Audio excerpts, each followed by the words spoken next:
guess what's different about Mottisfont is, compared to my previous work, is that in my previous films the starting point has always come from me, whereas with this film it's come from the location. I'm Florence Kennard. I'm a filmmaker. I make documentaries. I work between London and the New Forest. I'm interested in the way people connect with objects, and since I've been at Mottisfont, I've been very interested in the rose garden.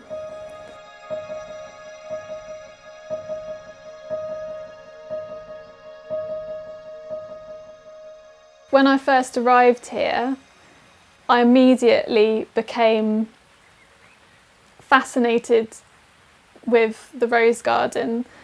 Even on my first day, there was this instant sense of anticipation for the flowering of the roses, which I picked up on and then kind of focused in on that very quickly, actually. You know, this sense of anticipation was coming from the gardeners, from visitors, volunteers. I think the first rose flowered on my first day here, I believe. And then I kind of realised at that moment that there was going to be an arc over the next kind of month and a half, or over my time here, where the whole garden was going to change. You know, naturally people are very enthusiastic when they're in there with the roses, and I've been trying to capture that passion and that love for something.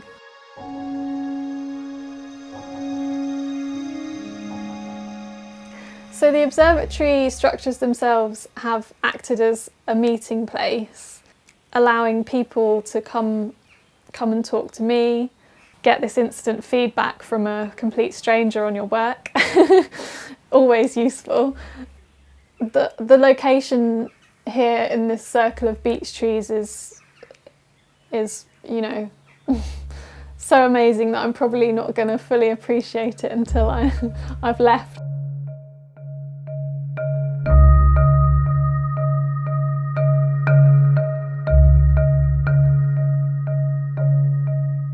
When I came here, someone said to me, when you come to Mottisfont, the house wraps its arms around you, you know, it's a very welcoming place. And I do feel that it is a place which really kind of draws you in. I'm Stoneman, I'm a poet, and I'm currently doing my residency here at Mottisfont. My work is mainly inspired by my very human relationship with the natural world. And I write a lot about landscape and about journeys, and also a lot about water and how humans influence the landscape, but also how our stories also influence how we see the landscape and how we perceive it.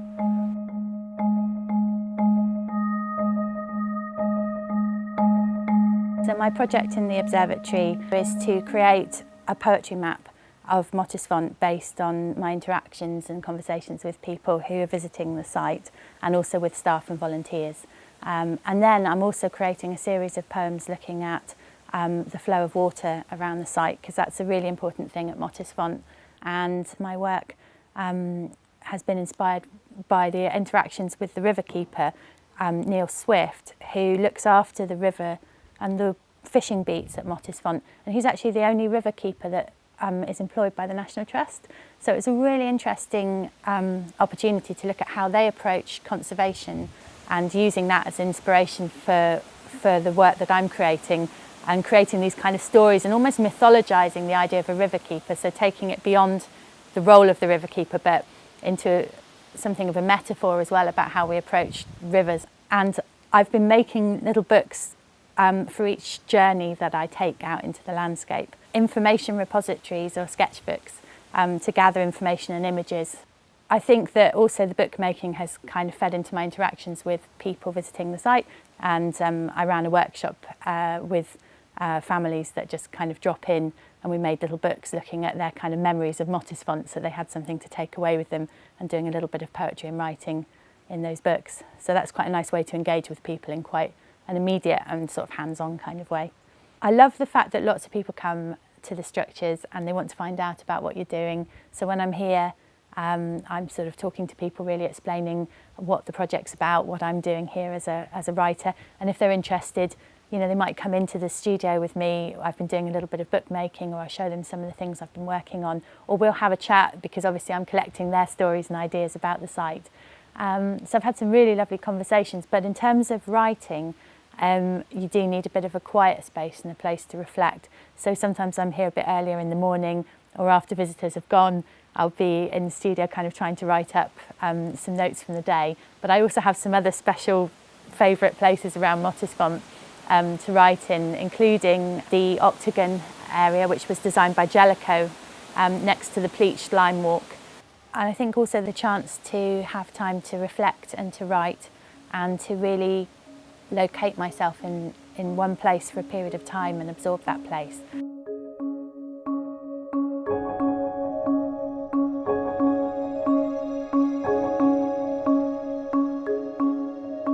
My name's Savinder. I'm a fine artist, and I imagine myself to be a cinema pioneer when making my work. And so I'm in the pursuit really of moving the still image in different ways to appear as if they are moving. The way I work is very experimental, so often I find things, like moving things or mechanical things, and then I pull them apart, work out how they're made, and then I use those devices to move images. So often I'm trying different things out until I finally get to something, but it's not like I'm using a particular material in order to do that. When it comes to the video stage, those things are masked in different ways so that you can't actually see how the object is moving. For the residency, I've been working in the observatory, but I've been interested in how the observatory moves and also how people are fascinated about the observatory's ability to spin. And that has really influenced the work or the ideas that I've been developing here. So I've made a piece of work which spins a single pen drawing so that it looks like it's almost 3D. And I like then juxtaposing these mechanisms that I make, that are influenced by pre-cinema, and then putting them with video basically.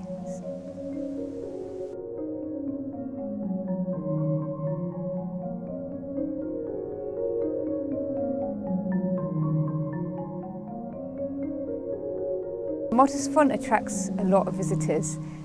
What's good about that is that you get feedback very quickly on ideas and work, because if something isn't working, the public are very honest and will tell you it's not working.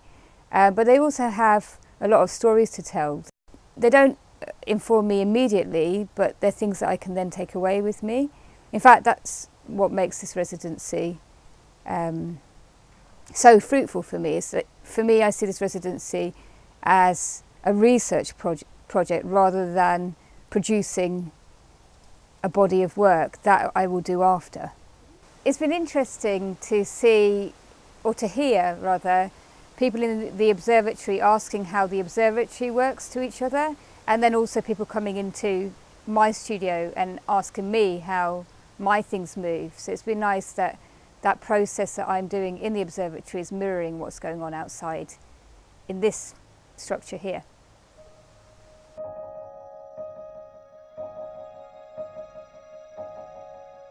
My name's Louise Govier and I'm the General Manager for the Mottisfont and South West Hampshire group within the National Trust.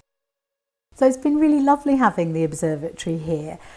We'd seen pictures of it, but actually until it arrived we weren't quite sure what it was going to look like. And first of all, just having it in the landscape has been really nice, because it's like a piece of sculpture, or two pieces of sculpture, and just the kind of textures and the shape and the form of it has been really lovely, a really kind of different thing to have. SPUD are really interesting because they bring a really great understanding and knowledge of architecture and an ability to facilitate interesting work in that area. So you end up with these amazing spaces. I mean, everything I've seen that they've done has just been beautiful. But again, mixed with a very solid understanding about learning and engagement and participation. So they managed to do both, make really excellent work and then absolutely involve people in it in a very high quality way. And it's, for us as a partner and a collaborator, it's just wonderful that they bring those skills, because we're generally not set up in quite the same way. We don't have that same skill set, and it's just fantastic for us to be able to work with people who completely get what we're about, but also bring all of these other skills. So it's been a really, really useful partnership for us. And actually, people are creative and they often don't realise that they're creative. So one of the great impacts for me has been just by having the observatory and the artists working here, how many opportunities there are for just ordinary people, visitors here, to encounter them and to think creatively. I really believe that when you encounter an artist and just get chatting to them and realise that they're a completely normal person and they maybe have an interesting imaginative idea, and then you're chatting and then you have an interesting imaginative idea, you might even go so far as take part in a workshop and actually make something, but all of that creativity that's sort of there in people and it's untapped, I think that really is brought out by the observatory and by having that kind of community of artists and creativity here. So for me, that's been a massive impact. And I love the fact that people just encounter it.